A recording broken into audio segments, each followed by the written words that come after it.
सबने मिलकर आग बुझाई। इसके दौरान वहां का लाइटमैन सूर्यकांत ने कॉल पर कहा कि पहले पूरी तरह आग लगने दो फिर आता हूं। ये बात सुनने के बाद सिराज शाब्दी साहब ने उसे सस्पेंड करने की मांग की। इस मोहल्ले के सदर साहब नॉर्थ एमएलए मैडम कनीज फातिमा जी को इस इंसिडेंट के बारे में इत्तला दी और वहां पर आदिल सुलेमान साहब पहुंचे और दुकानों का जायजा लिया और रिपोर्ट एमएलए मैडम को पहुंचा दी। और आदिल सुलेमान साहब ने जेस्कॉम के ऑफिसर्स को बात की, पुलिस डिपार्टमेंट से बात की और वहां के दुकान वालों को कंपनसेशन दिलाने की बात की।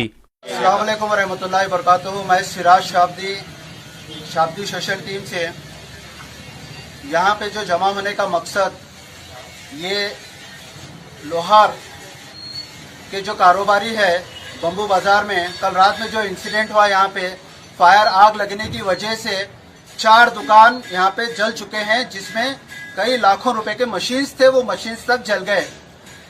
इसका जब जायजा लिया गया तो ये जायजे में ये मालूम पड़ा कि कल रात में जो इंसिडेंट हुआ, पड़ोस वाले इनको कॉल करे, ये लोग गए, फायर ब्रिगेड वाले आए, ये पड़ोस वाले सब लोग मिलकर आग बुझाने में एक दूसरे की मदद की और आग बुझाए।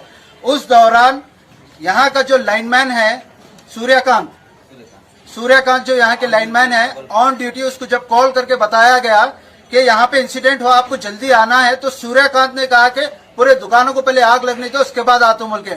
और इसका स्टेटमेंट और उसका वॉइस रिकॉर्ड हमारे पास है एज ए प्रूफ। तो और इसके बाद ये सोसाइटी के तरफ से सदर साहब यहाँ पे बैठे हुए हैं, सदर साहब के तरफ से पूरी सोसाइटी के तरफ से ये कई बार ऐसे स्पार्क के इंसिडेंट हुए, क्योंकि इनके पास जो मशीन चलते 3 फेज के मशीन चलते, और ये इंसिडेंट स्पार्क इंसिडेंट कई बार जेस्कॉम में इसका कंप्लेन किए। कंप्लेन करने के बाद भी टीसी की लापरवाही और जेस्कॉम की लापरवाही और ये जो लाइन जो पुराने लाइन्स रखे इनको चेंज करने की जो कई बार ये लोग रिक्वेस्ट किए हैं, करने के बाद भी ये लोगों की लापरवाही की वजह से आज ये इंसिडेंट हुआ। लाखों रुपए का नुकसान हुआ। पहले तो लॉकडाउन की वजह से सारे लोग परेशान, उसके बाद ये ऐसे हादसे हुए, तो कौन जिम्मेदार इसका?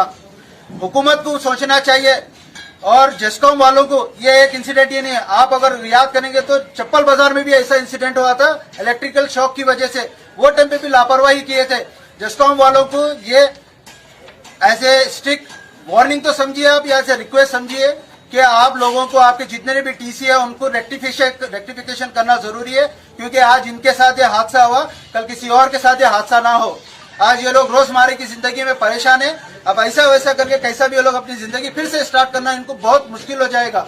और साथ ही साथ आज कमिश्नर ऑफ पुलिस को हम लोग एक रिटर्न कंप्लेन देने वाले हैं और इंशाअल्लाह जेस्कॉम के ऊपर भी हम लोग एक सूट फाइल करने वाले हैं, कोर्ट में खींचेंगे इंसिडेंट की वजह से, जिसका एक ही मकसद है कि हमारे को इसका कंपनसेशन होना, और साथ ही साथ जो लाइनमैन है और जो एग्जीक्यूटिव इंजीनियर जो इंचार्ज है उसके ऊपर एक्शन होना जरूरी है, उसको सस्पेंड भी होना बहुत जरूरी है।